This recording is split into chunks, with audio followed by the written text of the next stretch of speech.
growing up in a traditional Indian household at times means stifled communication. I come from a very big family, but at the same time, I felt very isolated in my own thoughts. My name is Subrina Singh. None of us knew really what it meant to be mentally ill.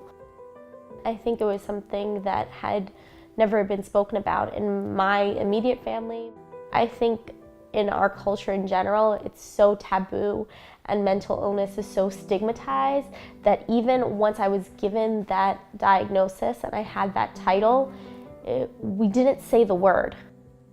Even for myself, I would never go out and say, I have bipolar disorder.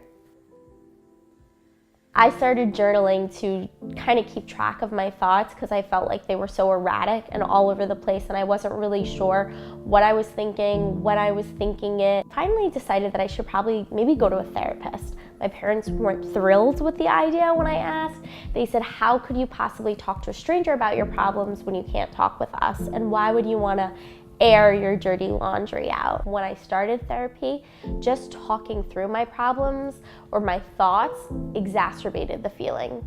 It made me feel like I had more thoughts. And then one day I was in school, and I think this is the first time I can identify a full-fledged panic attack. I was just sitting in the cafeteria eating my lunch, and then I felt like the entire room was closing in on me. My heart was beating so fast that I felt like it was taking over my body.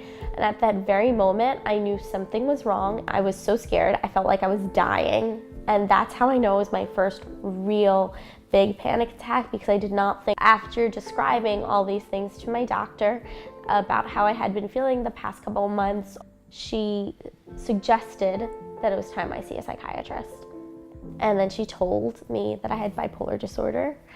When we were sitting in the office that day, my dad actually asked, well, when will she be cured? And I was really happy that he asked that, because I was thinking the same thing. I think I had heard it maybe on TV or people saying, oh, you're so bipolar. I just thought like this was it, like my life was over. She kept saying lifelong. Even though she was saying lifelong, I thought in 6 months, it's gonna be over. And then 6 months later, I went back and I was not better. When she spoke about medicine, I was thinking at first, oh, okay, this is kind of like when you have a cold, you take Benadryl. And I think it took me a long time to realize that medicine is a lifelong commitment. So for me, feeling manic means that I feel like I can do anything. It makes me feel on overdrive. People always ask, do you prefer to be manic or do you prefer to be depressed? And I prefer to be neither. I would love to just feel regular for a day. I don't even know what regular means. On March 18th, 2012, my sister, my eldest sister, was murdered in a shooting. My sister was and will forever be my life. And I think dealing with that has been my greatest challenge of all. She was just shy of her 40th birthday, totally healthy. To say that I was in a depressive state is an understatement. After her death was the first time that I attempted suicide. I ended up in the hospital for overdose. Everyone grieves differently, and it felt like my pain was the worst of it. And I wasn't there when she passed away.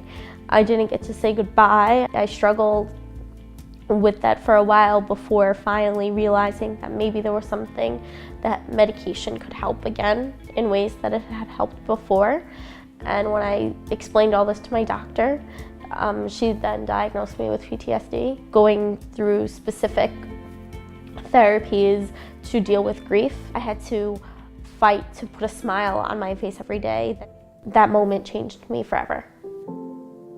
So this past year, I celebrated my 10-year anniversary living with bipolar disorder. There had been many times where I didn't think I would make it this far, because I've constantly reminded myself that it's not where you are at this very moment. I'm not exactly where I hope to be, but when I look back on how far I've come, that is my greatest accomplishment.